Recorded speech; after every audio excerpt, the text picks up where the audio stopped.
Thanks so much for joining us. I am Sean McDowell here with my father, Josh McDowell, to continue a conversation we had a few weeks ago.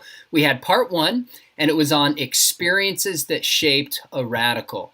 My father, Josh, has been an apologist, been an evangelist over 5 decades, and lived a remarkable life, spoken at 1,200 universities.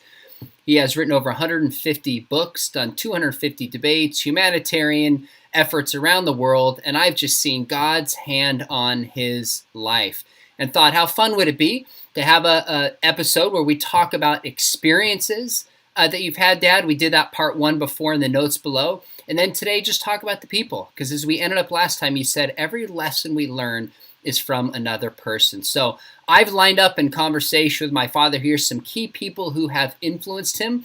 Going to walk through this, and if we can get to time at the end, would love to take some questions from some of you may have for Josh as well. But first off, if you're new to the channel, make sure you hit subscribe, because this channel is brought to you in partnership with Biola Apologetics.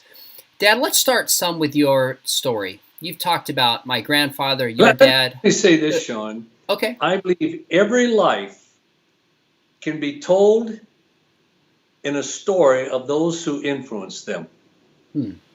Every life could write a book on people that influenced me. And I know I am today as a result of so many people that impacted my life. That's a great way to frame it. Let's take a look at that and start talking about some of those people, some positive and maybe some negative. But one of the ways that you who influenced your life deeply was my grandfather, your father. And you've talked about how he was really a town drunk, difficult father growing up. But you did learn some valuable life lessons from him. They weren't as great a lessons as I wish I could have learned from him. But two that have impacted me for years. I know one is that he would say, son, once you get started, once you start a task or a job, it's half done. I think the reason he said that, it took him a long time to get me to do anything. And so he knew once he got me doing something, half the job was already done. But I've always realized that in life, that with jobs, many I just don't feel like doing, but I know I should do it. I ought to do it. And I would just say to myself, well, look, just get started and it's half done. And then my dad always taught me, never quit until the job is done.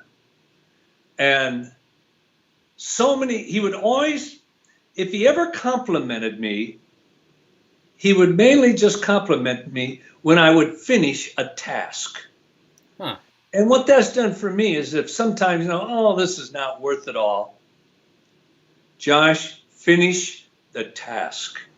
And probably most people in life that accomplish a lot, which I mean in that phrase, impacts people, are those who follow through and accomplish their tasks in people's lives.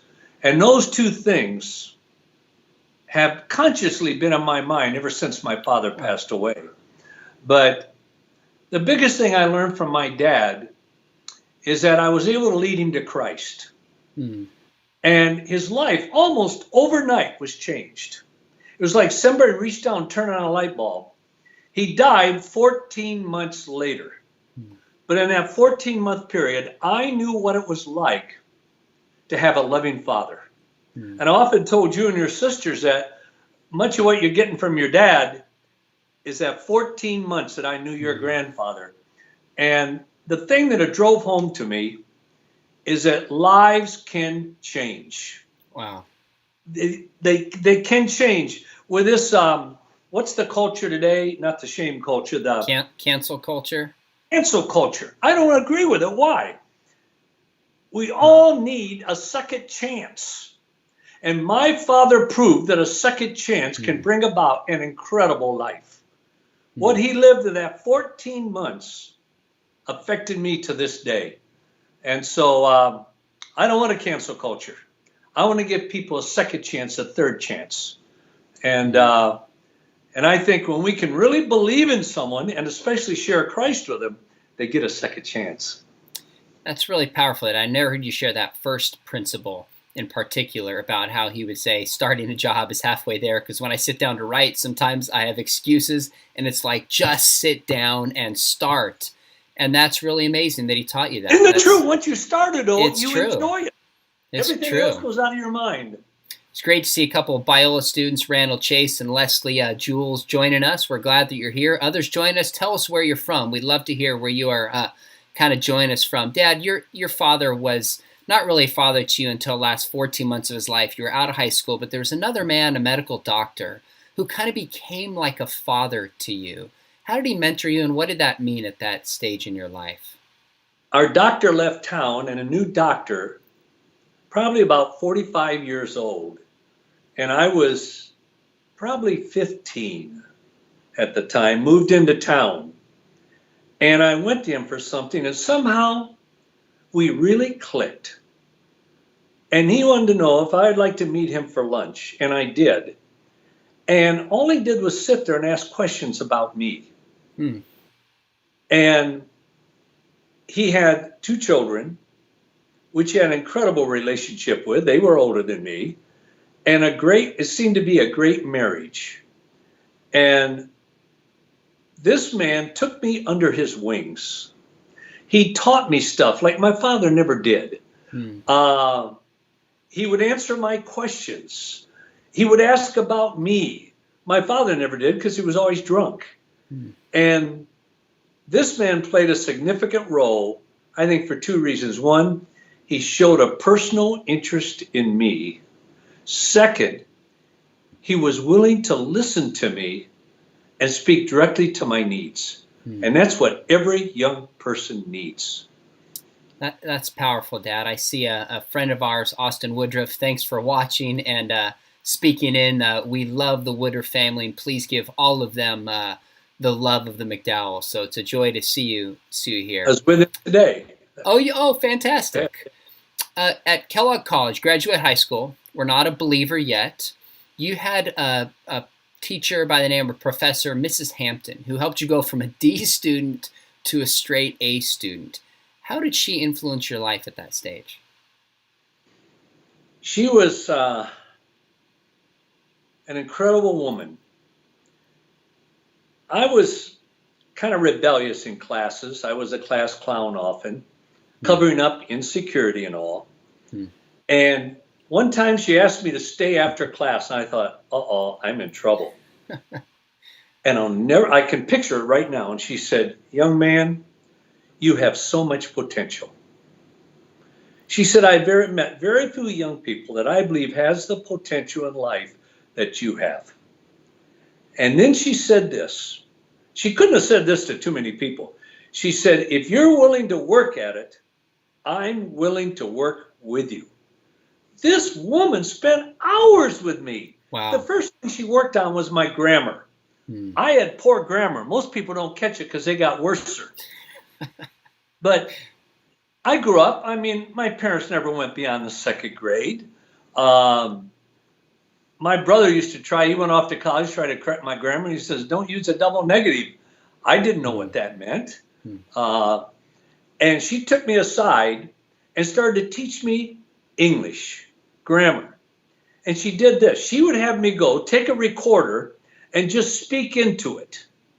And then she would take the time with me and listen to it and correct my grammar. Wow. I mean, here's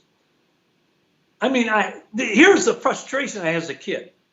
I really wanted her to do it. But every time she corrected me, deep down in, I had that little bit of resentment. And I remember struggling with that. I wanted her to correct me, but when she did, I kind of, and I think she knew it, I kind of reacted to it. It's that old pride part down in you. Sure. But, I owe so much of my grammar. I got poor grammar today. I have to work at it, but I couldn't be a speaker if she hadn't played a part in my life. Wow. But she took her time because she believed in me. And when any young person knows there's someone who believes him and they act upon that, few people can have a greater impact in a person's life. And then she said, you got a great mind. I'll help you develop a photographic mind. At that time, I had a photographic mind, but no film. And so she taught me some things, and one was this. She said, I want you to go down to the hardware store downtown and just stand in the window with all these bolts, knives, everything else all over there. I just want you to relax your eyes and try to memorize the whole window. Walk away and then try to recall it. The first time I walked away, I could recall maybe 3 things. What the name it was, the price, and the color. And she said, now I want you to do that 5 times a day. I said, what? I was in college, Kellogg College, everything. Wow. So I would go to that store or another store, and I would stand there. She said, just relax your eyes where you can, like I can look way out to here. I can see. I can relax my eyes and see way out to my side. And after, I would say, 3 weeks, I could walk away and recall 20, 25 items, and then 30. Then I got to the point where I could almost recall any window I looked at. That's amazing. And then she taught me in taking essay exams. I don't think I ever took an essay exam I didn't get an A on. Between a 95 and 100 score out of 100. I hate multiple choices. I think too much about each one. And what she taught me, she said, take the 6 questions you think you could be asked on essay exam. And then write down under each column of it, write 6 supporting items underneath that question to support it. Wow. So I'd have 36 items. She said, now I want you to think it through first and then memorize it. Sean, it was incredible. I could go into a classroom and it had to be a blank wall. There couldn't be decor. And I could just write, and it was incredible. The chart appeared right on the wall. And this is where people used to look at me askance, whatever that means, because I could take a sheet of paper without looking at it and write. Because I looked at the wall and I started writing, and I'd write out the entire chart. And then I sat down, and I always had at least 3 of the questions were asked, and I aced them. That's they amazing could ask how. any issue at 36 points, and I had 5 points to back it up. And I graduated magna cum laude. She helped you go from a D student to an A student because of time in those disciplines. That's remarkable. Yeah, even at Wheaton College, I graduated an A- student. That's great. Wheaton is tough, second only to Biola. Had to throw that in there. I said you could be smarter than what you really are. Hey, let me ask you about someone you've mentioned many times. This is now after you were a believer. You'd set out to disprove Christianity, but then you talk about a pastor I never met, I don't think Mom ever met, by the name of Faye Logan. Just a small town pastor, wasn't well known, but just poured into you and had a huge impact on your life as a young believer. Tell us about him. I was at Kellogg College, and I saw this young lady. Her name was Georgelyn, and I don't know if I was led by the Holy Spirit or my hormones, but I really liked her. So I got to know her. She lived in Athens, Michigan, and so I'd go visit her. So she asked me to go to church, and I went to church as a missionary to win her. And so I went to church, and this pastor, his name was Faye Logan. One of the most simplest people I've ever met in my life. Never went to college or anything. He took 1 or 2 years at Grand Rapids School of the Bible or something like that. But he was the most practical pastor, teacher I'd ever heard in my life. I would sit there. He wasn't profound. But when he would make a statement, it made so much sense, and it was always biblically based. And he's the only man I could say this. Every question I ever had during the last year of college, in junior college, Faye could answer it for me. Wow. And I believe he didn't so much have a lot of knowledge from personal learning. He had wisdom. The difference between wisdom and knowledge is what you know. Wisdom is how to use knowledge in a righteous way. He knew how to take knowledge and apply it to practical situations. And I've always, when I think of Faye Logan, I think, Lord, let me make it simple. Give me the ability to teach in a way that people will understand it. And then Bill Bright, the founder and president of Campus Crusade for Christ, now called Cru. When he knew I was coming along as a speaker, he asked me to be a speaker in Cru. And he made this statement to me over a picnic table in a park downtown San Bernardino, California. He looked at me and said, Josh, the only wisdom I can give you, I'd just flown back from Argentina. And he said, always kiss. I thought, what?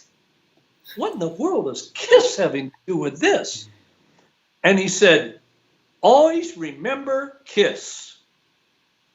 And he was waiting for me to ask, well, what in the world does that mean? So I asked it. Right. It was profound. Kiss. Keep it simple, stupid.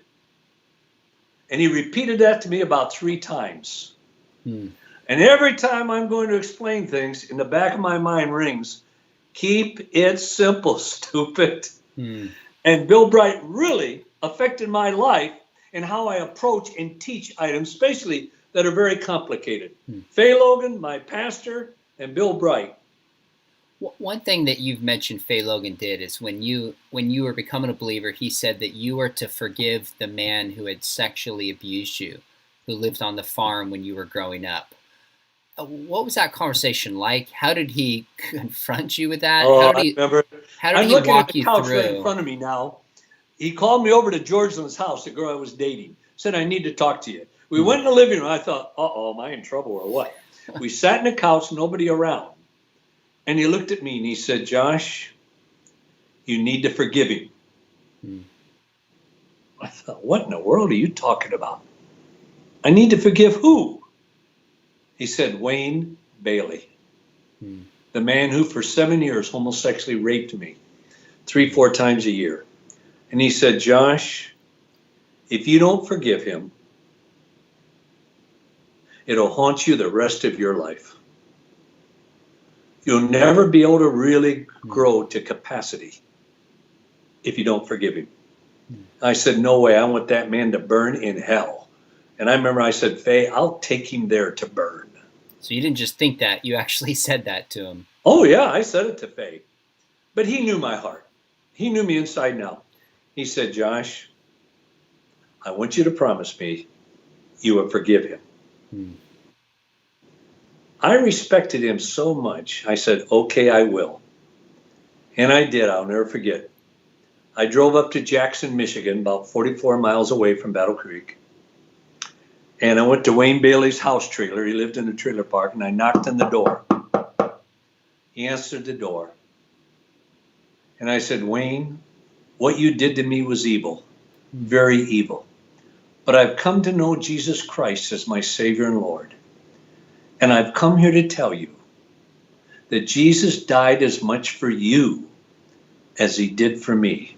Wayne, I forgive you. And I turned around and walked away and never saw him again. About 7 years later, he died. But I'll never forget, as I turned around and walked away, there was a little child playing with his little tricycle in the water. And I saw Wayne look at him, and I stopped and I turned around. And I said, Wayne, if I ever hear of you ever touching a little boy, I will kill you. Wow. And I walked away. Wow. And because when I saw that little boy, all the things came back into my mind about when I was a little kid and what he did to me. And I couldn't do anything about it. My parents wouldn't stop it. And so that's when I said, I'll kill you if I ever hear of you touching a little boy again. And I think he probably knew I meant it and probably never did. That's remarkable that you had that much respect for Wayne. He cared for you, was like a father, a pastor to you, and knew that's really what it would take in your life at that season to be healthy in the long run. And so many of these stories you're sharing, my sisters and I and Mom benefit from these people who have poured into your life. So it's really It's real humbling to hear. A moment ago, you said 3 or 4 times a year. I think you meant 3 or 4 times a week. He would do that to you. Is that right? Just for the record. 3 or 4 times a week. Oh yeah. Okay. All right. We'll move on. Just want to make sure got that right. Faye Logan gave you advice about who you should room with that resulted in you rooming with Dick Purnell at Wheaton. What was that advice, and what did you learn from him? This was such wisdom. He got me into Wheaton College. I wouldn't have qualified otherwise. Oh. Now, I came out almost all A's. But, I didn't know that. He drove me down there, said, a lot of people owe me favors, went in. And so finally they said, okay, we'll accept you. But it was kind of humbling. It wasn't because of me. It was because of Faye Logan. I never knew that. And when I left, I'll never forget, I was driving, and he fixed a really nice sack lunch for me in the car. And he said, Josh, when you get to Wheaton, he said, you look around, you find the most godly guy on campus who really walks to Christ. And you try to make him a friend and room with him. That was such great wisdom. So I got there and I looked around, I watched, and the man was a fellow named Dick Purnell. He knew the scriptures. The life he lived was really neat for a university student. So we became friends right away. And so I said, why don't we room together? And he said, okay. And we did. And so I was able to study his life for 1 year. Wow. And, we all learn through hearing, but through visually, usually modeling. And I learned through hearing from Dick, and I saw it in his life. Yeah. There's a few people here saying hi. Peter Hansen says he remembers you KC83 and still reads Evidence That Demands a Verdict regularly. Pretty awesome. And there was a couple other here I think I missed. Tom Ramsey saw you at Miami University of Ohio over 30 years ago, and he's watching from Germantown, Wisconsin. So hello to both of you and everyone else commenting here, including Ken, who said I got it wrong about Biola. But we'll let that slide, Ken, since you're a buddy. Okay, you got kicked out of Biola? No. You mentioned Bill Bright earlier. I wonder if we could go back. Are there any other just big lessons that jump out you learned from leadership, evangelism, and just for those listening, I assume most know, but the founder of Cru, a lot of people consider him one of the most influential evangelists from the 20th century. What was he like, and what did you learn from him? He was a very, very, very successful businessman. Had a candy company called Bright's Delights. His last name was Bright. Oh, and interesting. The thing with Bill that I learned, and it's something that, Sean, whenever you see leaders, they don't even have to be a great leader. Whenever you see leaders, people that are really influencing people, they usually have a very narrow focus, and they don't delineate from it. I learned that. Probably one of the first people I saw that in was Bill Bright. His whole life, everything centered around one focus, Jesus Christ and the Great Commission. I don't think I ever had a conversation with Bill Bright. It didn't turn to Jesus and the Great Commission. Wow. I mean, he invites me down to his house to have hamburgers. Now, for me, that was like God inviting you. And so we're at Arrowhead Springs Hotel. I walked down to his cabin where he and Vanette lived, and he's standing there making hamburgers, great big patties, and he was burning them. And I said, Bill, you're burning the hamburgers. Okay, I'll take care of it. But the whole time he's talking about Jesus and the Great Commission. Josh, what are you going to do with your life? God wants to use you to reach the world for Christ. And that was Bill Bright to me. He was very narrow, but it's the same thing of most true leaders. They're narrowly focused, and it's very difficult to get them to leave their course, but they always bounce back to it. And that's one thing I learned from Bill Bright. That's real interesting. You'd almost think a leader would be more open-ended and cover a lot of things, but have a focus and a vision and stick with it. They cover a lot of things, but it all relates to his focus. That's an awesome lesson. I never heard you say that about him. That's very, very interesting. That makes sense. One of the people I heard you talk about growing up a lot, who had a big influence on your life, was Dr. Robert Sosi.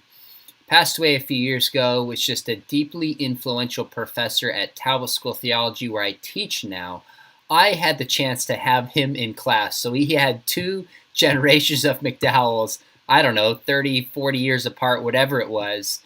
So you had to live with my reputation. Yeah, it was tough to overcome. No, that's not true. He was thrilled to have me in class. But you talked about him a lot. What influence did he have, and what kind of life leadership principles did you learn from Dr. Sosi? This is both good or not so good maybe for a professor, but for me it was really good. Dr. Sosi became a friend.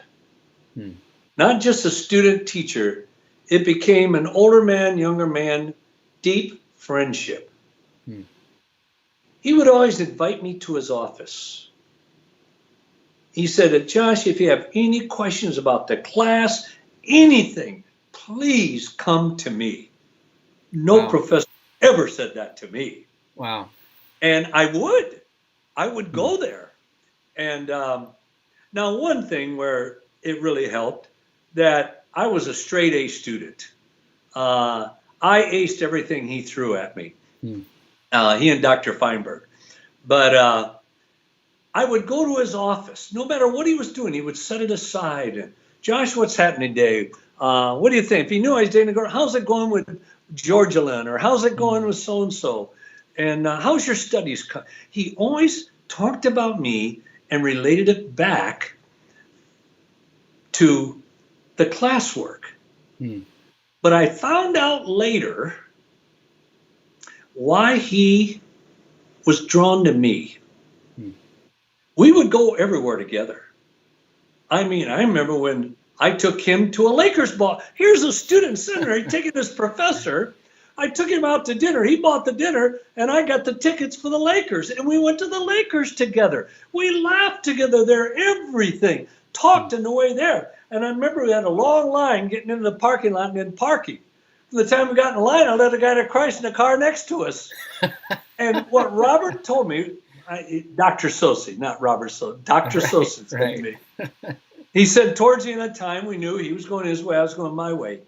He said, Josh, what I learned for you was the love of people and evangelism. He said, that's what I got out of our relationship. And I had no idea that up until he said it. Wow. But he wanted to be around me because, look, every day I was leading someone to Christ at Cerritos College. And I'd come back in class. In fact, he would let me out of class 11 minutes early, and the next class would let me come in 10 minutes late. I would jump in the car, go, lead someone to Christ, come back and go to my next class. And other students just get upset over it. But I was a straight A student, and the teachers knew I was living out at Cerritos College what they were teaching in the classroom. And Sosi, so I think I learned out of that all relationships to be healthy must be win-win. It can't be win-lose. Each person needs to be getting something that feeds them out of the relationship. And I got out of him a love for the word, for teaching, for learning. He got out of me the love for people and evangelism. That's awesome. I got that out of that. He confessed to me one time. He says, I never talked to anyone in my life to lead them to Christ. Wow. He did after that, but not before. Wow. That's awesome. I got the same thing in class when I had him. He loved the scriptures, just loved to discuss, cared about students. That's awesome to hear that influence on your life. Now, when you went to Talbot during this time that you had Dr. Sosi, one of your best friends who's been one of your lifelong friends who passed away recently, co-author of yours was Dick Day. And our families grew up together, loved the days. What did you learn from him, life lessons, and how did he influence you? I met Dick when we were both students at Talbot Seminary. He was quite a bit older than I was, maybe 12 years, 14 years older. We really hit it off. And he was on crew staff. part-time. And he was always talking about on the university campus leading people to Christ. I thought, this is incredible. Nobody does that. And I made friends with him mainly because of that. I wanted to find out what makes this guy click that wants to share Christ everywhere he goes. And he became my dearest, closest, most intimate friend that I've ever had, apart from my family. He and Charlotte. Charlotte's still alive. I go see her once a month. Now she lives about 45 minutes north of where I live. And with Dick, it was always two things: evangelism, but strategy. I learned from Dick to be a strategist, to develop a strategy. So you want to see this accomplished. Well, what's the best way to do it? Well, I need this, I need that, I need to put this together. And I learned that from, almost everything in my life, I learned from someone else. I think all of us are composites of other people's influence. Sure. Yeah. And I learned from Dick, strategize, especially towards evangelism. That makes sense. Now, I think it was during this time, maybe a little bit afterwards, you dated a girl whose parents had a huge impact on your life. What did you learn from them? Because I've heard you talk about The Simpsons, not the TV show, but The Simpsons as a family many times, and how influential that was and who you became. Her name is Paula. In fact, right now, she's probably one of Dottie's closest, dearest, most intimate friends. Woo! A woman I dated for 3 years. And I told you, remember once I said, always treat a woman on a date. You look forward to your wife meeting the women you dated. I remember. That's gone through my mind when I was dating. Boy, am I glad I was a gentleman for 3 years with Paula. Because she and Dottie are just like this. And she and I are. We're very close. But once I said to Paula, I don't know who I love most, you or your folks. You don't say that to a woman. Oops. But literally, Jim and Vivian Simpson. Oh, my goodness. I could hardly wait from seminary to get over to their house and just to be with them. Just to be with them.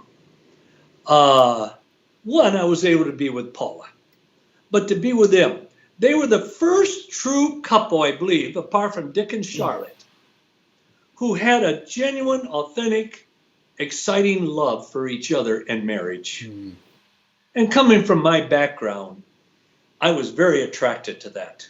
And I saw the way they treated each other, everything.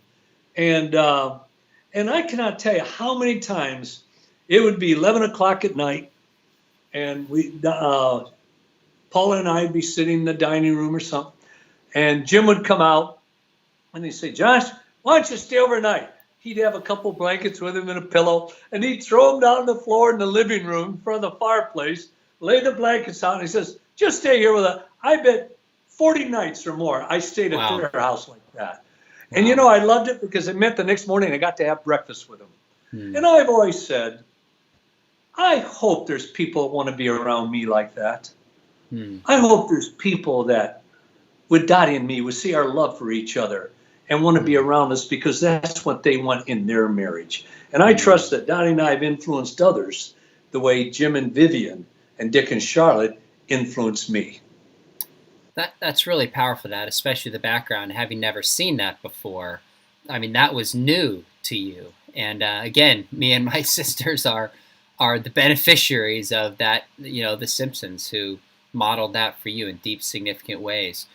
You've talked about how some things you learned from what people didn't do. When you first became a speaker, you would ask a number of speakers for their notes, and they didn't share them. How did that shape the way you would help younger speakers? It all started at UCLA. I won't name the speaker. You would know him. Everyone knows him. Wow. At one time, I always said he was the most powerful evangelical in the world. He was speaking, we were friends and everything. He was speaking at UCLA, a 3-night series. I was in seminary. Every night I drove all the way over there during traffic got back at 11:30 at night, 3 nights in a row. And he gave a talk on the resurrection that was, it blew my mind. I'd never heard anyone speak in the resurrection like him. And I went up afterwards and I said, I almost used his name. I said, is there any way, could I get your notes? He looked at me and he said, no, just do your own homework. Wow. I was hurt. Huh. And I'll never forget, from the time I walked from the front of that ballroom at UCLA to the back, I made a pledge before God. If I ever become a known speaker, I want to do everything in my life to help others to see God's will in their life as a speaker. And I have given my notes away to so many people. I remember I give away thousands of PowerPoint slides, everything. I got about 8,000. I give away all my PowerPoint presentations, all free. Because I don't want to be a stumbling block to others as this speaker was to me. And there's room. There's no competition in the body of Christ. I believe I'm an author, a speaker. We should be cheerleaders for other authors and speakers. We should encourage others to do it, help others to do it, everything. Amen. Give them our material, our research. And Dottie said, honey, that's all your research. I said, well, I guess I just have to do more. And I would probably say I've done more research in life because I gave everything away and I don't want to sound like others.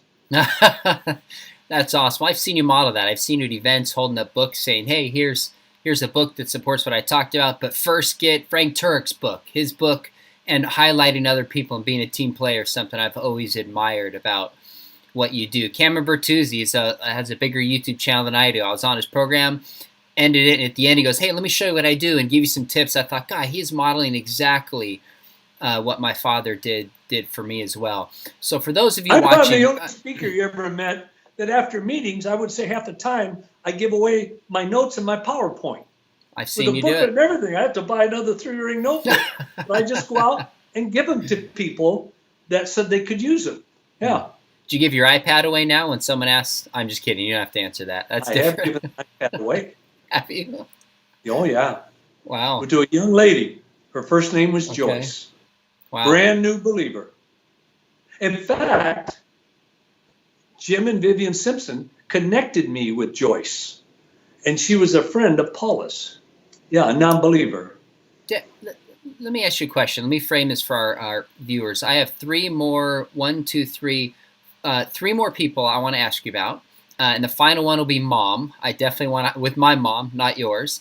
And then those of you viewing this, we want to give you a chance to ask questions to Josh. We'll come back to that. But first, Dad, I'm curious. We were at a basketball game with Scotty's, my son, your grandson, and you're wearing this really nice jean jacket, and some guy goes, hey, that's sharp. You took it off and gave it to him. Where does this generosity come from? Because I've seen you do that sometimes. I'm like, wow, I'm not sure I would have just given away a jacket. You're generous with your time. That was my favorite jean jacket. I know, it surprised me. If you remember, I asked him, I said, you would really like it? And he said yes. And that's when I took it off and gave it to him. I have so much in life. Could almost say I didn't start out with much, but I have all the clothes I need, all the shoes I need. I have, to me, a very lovely, it's not a house, it's a small condominium, but it's mine. I mean, it's not somebody else's, it's mine. And so many people have given me so much in life. The whole ministry, my income is dependent on others donating money. And so I always say I don't want anyone to outdo me. And so I believe we are created to give. I really do. We're created to give, and not just financially. I mean, so get the shirt off your back. I had the Columbia soccer team gave me this incredible Columbia, South America soccer football jersey. Oh my, it was beautiful. I was wearing it in Romania. And a young man in the back stood up and he said, Mister, you're wearing the nicest shirt I've ever seen. And he was not dressed well. I said, you really like it? Yes. Would you like it? He said, oh, yeah. I had no T-shirt on either, right in front of the whole group. I'm glad he didn't ask for my pants, but I took the shirt off and I walked out in the audience and gave it to him. Now, here's the downside of that is, after I did that, got back, I regretted it a little. Because I really liked that shirt. Sure. But I've never regretted it a second time. Oh, that's awesome. Yeah. That's awesome. And so I believe we're called to get the shirt off our back. That's awesome, Dad. Never asked you that before. A person you've talked about as psychologist, a friend of yours, Henry Cloud, and his book, Boundaries. How did that shape you as a leader? Well, the introduction was Henry, Dr. Cloud, Henry to me, has had quite an influence at Campus Crusade for Christ, like many corporations he has. So I'd heard him a number of times there. And I was at the top of my game. I was known all over the world, almost like Camelot. And I said to myself one day, there's a problem in Camelot. Everybody was quoting me out there, talking about me. And yet I knew there was something wrong in my life, and I had no idea what it was. So I called up Henry. Said, Henry, I need a coach. I didn't say a counselor. I need a coach. He said, come on up. I got in a car, drove up for 1 year. Every time I was home, I drove up. Henry always made time with me and his dog. I used to say, I learned more from your dog than I did you, Henry. Big German Shepherd. And I've never seen a man that could take the Word of God and speak it into your life to deal with an issue. And he showed me that I had never set boundaries. I was running myself into the ground like so many people do. It was hard for me to say no. Somebody invite me. I already had 5 meetings that day. I would say 99% of the time I said yes, and I'd find a way to work it in. Because I felt as long as I was saying yes, I was a loving person and a follower of Christ. When I said no, I was an unloving person. What a distortion of love. What a distortion of the Christian life. But that's how it functioned in me. Wow. And so I called him up, met with him, and I can honestly say there's probably very few more people in the world today more free than I am. And I owe that to Henry Cloud and his use of the Word of God into my life. Could I ask briefly, with some of that just going back to having an alcoholic father and this rescuing mentality, was that a piece of it? I think I've heard you talk about that and share at times. Yeah. As long as I said yes to my sister, rescuing her, everything else, as long as I said yes to my mother, I was a loving son. But when I said no, I felt guilt, I felt shame, I was unloving. That's interesting you bring that up, because that's what Henry eventually took it back. And he showed me. And one time I was so excited, I said, Henry, somebody asked me to do this thing. They wanted me to help them to rebuild an antique chair, because I'm excellent at rebuilding antiques. And I said, Henry, I said no. And I said no because I've got a meeting I have to go to. And I was so proud of myself. Henry looked at me and he said, you're in so much bondage, it's pathetic, McDowell. Wow. So what are you talking about? He said, the only way you could say no was because you were saying yes to something else. He said, that's not freedom, that's bondage. He said, you're not free, and you can say no and go out and get a milkshake. Go out and play football. And he said, Josh, in Corinthians says, let your yea be yea and your nay be nay. You're not free until your yea is yea and your nay is nay. Now, what do you mean by that? People would ask me to do something. I'm over my head, everything else, but I'd say yes on the outside. Inside, I was resenting them. Can't you see I'm busy with everything else? But I said yay. But on the inside, I was saying nay. And then there's those people I say nay on the outside and the inside saying, Josh, what are you doing? You should have said yes. You should have helped them. And so he taught me how to let my yea be yea. When I say yea on the outside, I'm saying yea on the inside. That's great. When I'm saying nay on the outside, I'm saying nay on the inside. It set me free. That's a great life principle. I'm so glad he was there to speak that so into you. And I wish everyone in the world could have 10 counseling sessions with Dr. Henry Cloud or Steve Arterburn, one of the two. Now, I was going to ask you next about Steve Arterburn, because you've mentioned him having a number of times. When you mention the people who had a huge influence on your life, his name often comes up. For those who don't know, who is he, just in case they're not familiar with his name, and how did he have such a big influence on you? Steve Arterburn, I don't know if he's a psychologist, psychiatrist. He's probably just a good guy. He started New Life Treatment Centers for counseling. And I was really struggling with something. And Steve said to me, Josh, you need to go through the New Life Treatment Center. I didn't have any money. And without even hesitation, Steve said, I'll pay for it all. Wow. And he didn't know me that well. And I went through that center. I don't know where I'd be today if I hadn't gone through one of the New Life Treatment Centers. It was in right around Anaheim, California. And it was for 2 weeks. And I didn't want to go to bed because I wanted to go to another session. I was learning that much for 2 weeks. And it was one of the things that God used in my life to set me free, and I owe that to Steve Arterburn. That's awesome. I have one quick one. You tell a story in the biography of your life from 1981 of a man in Jamaica that you just were motivated by him. I've never asked you about this in person, read it in this biography, The Excitement of the Unexpected, that was written when I was 5. But what'd you learn from this Jamaican man while you were visiting there? I think your mom was with me. We got up earlier in the morning, caught the 6:30 train from Montego Bay to Jamaica, to Kingston, Jamaica. And we got in the train. There were 4 train cars packed full. And we were in the 3rd one back. And I think your mom was with me. And we were out maybe 15 minutes out. And we heard people singing, How Great Thou Art. I thought, you're kidding. On a train? It was reverberating way back through the cars and everything. And then they sang another song. And I said, Daddy, I got to go up there and see what's happening. So I got up and walked up there.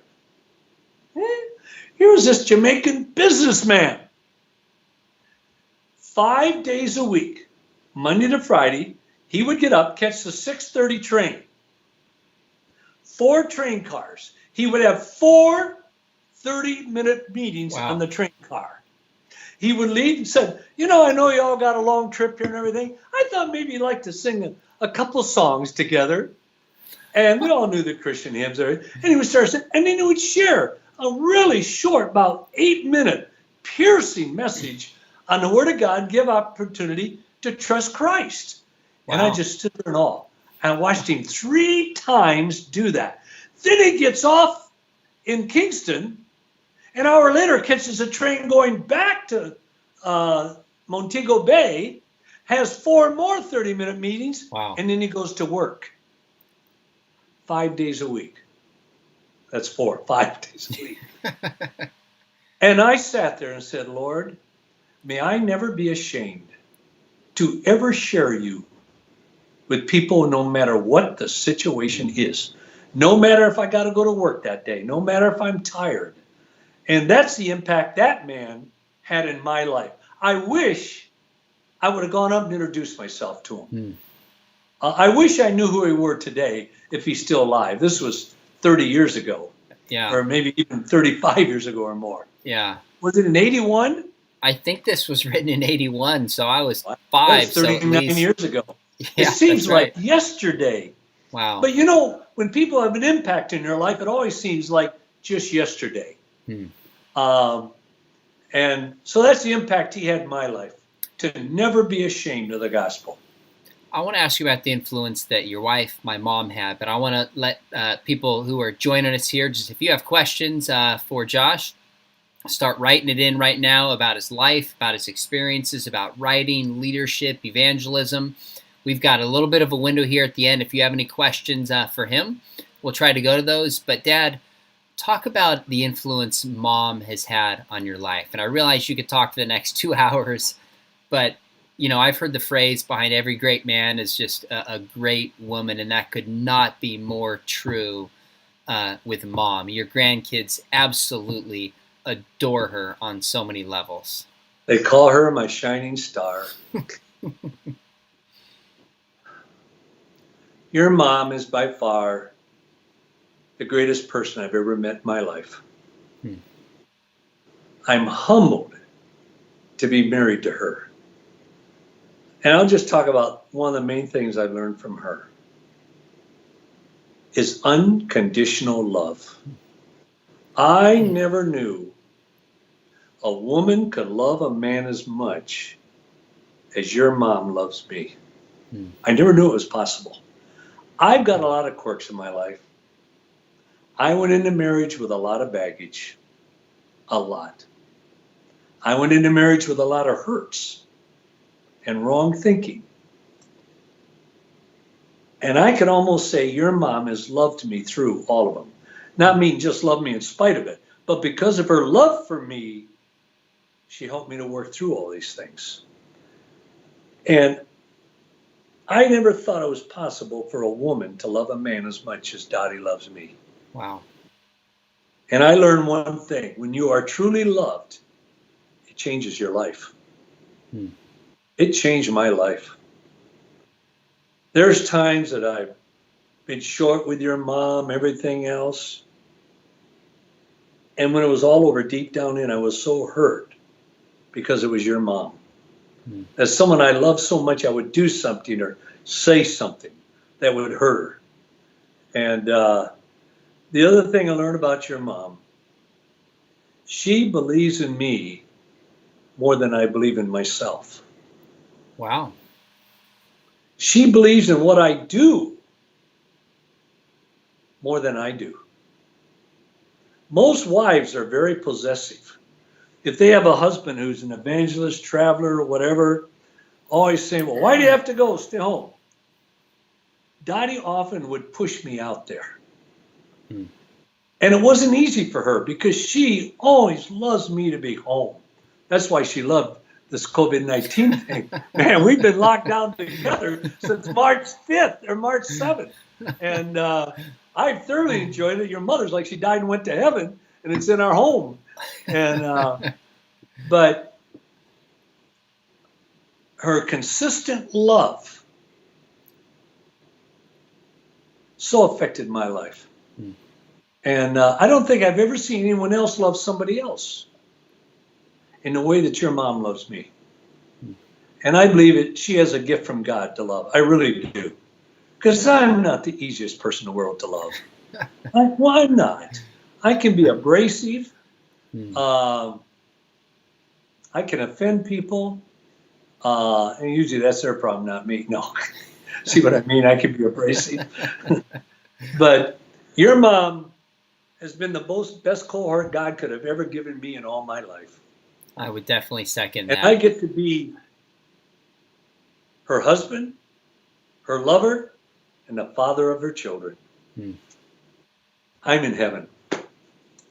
We've got a question here for you, but first, Carrie Waldy, who's in our program, Biola Master's graduate right now, says, been pastor 30 years, written 6 books. He wrote the foreword for his first book, Pursuing the Best, and wants to say thanks. I wrote it? You wrote the foreword for first book. Must have been decades or years ago. It must have been good then. It must have been good. And he said, he once asked you how to be successful in ministry, and you said, love your wife, and he never forgot that. So that's pretty awesome. I didn't say that. Okay. I said, love your wife and spend time with your children. Okay. Good stuff. I talk at Biola University. I remember it well. 1 minute and 10 seconds. Let me ask a question from Bobby or Billy, and then if there's other questions, you can weigh them in here. Billy says, what would change your mind about Christianity? It'd be very simple. If somebody could prove that Jesus Christ was never raised from the dead, my faith would crumble. And you say, well, that's horrible. You're a shallow Christian. Well, Jesus said, Paul said, if Christ be not raised from the dead, your faith is in vain. Your faith is in vain. And this is why in debates, I love debates. In debates, I'd often say to my opponent, look, you want to refute me? All you have to do, just show the resurrection never happened, and you'd win the debate. And that's being biblical. Because if Christ wasn't raised from the dead, then my sins were never forgiven. I'm still in my sin. That means I'm lost. Heaven is not an opportunity if Christ wasn't raised from the dead. That makes perfect sense. Persuasive Evangelism says, what book would you recommend to read first out of all your books?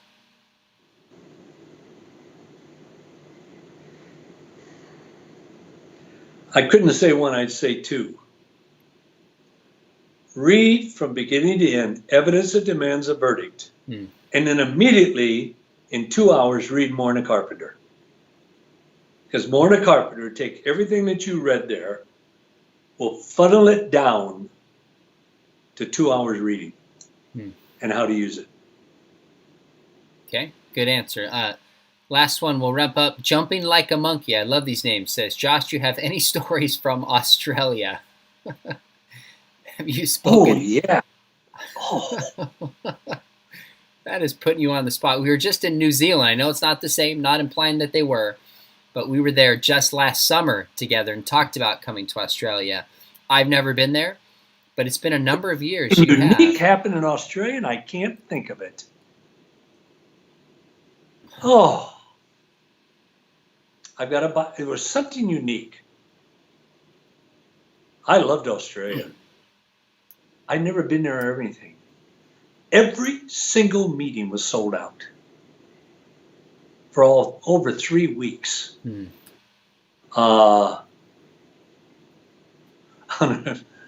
this one meeting, it was in a small, like a high school gymnasium, but there were 2 balconies going up. And on the top level was a student that started yelling, shouting at me and everything, and calling me dumb, stupid. I just stopped the meeting. I walked halfway. I was in the center of the thing, walked halfway up through the chairs, the aisle, looked up at him and said, come on down here.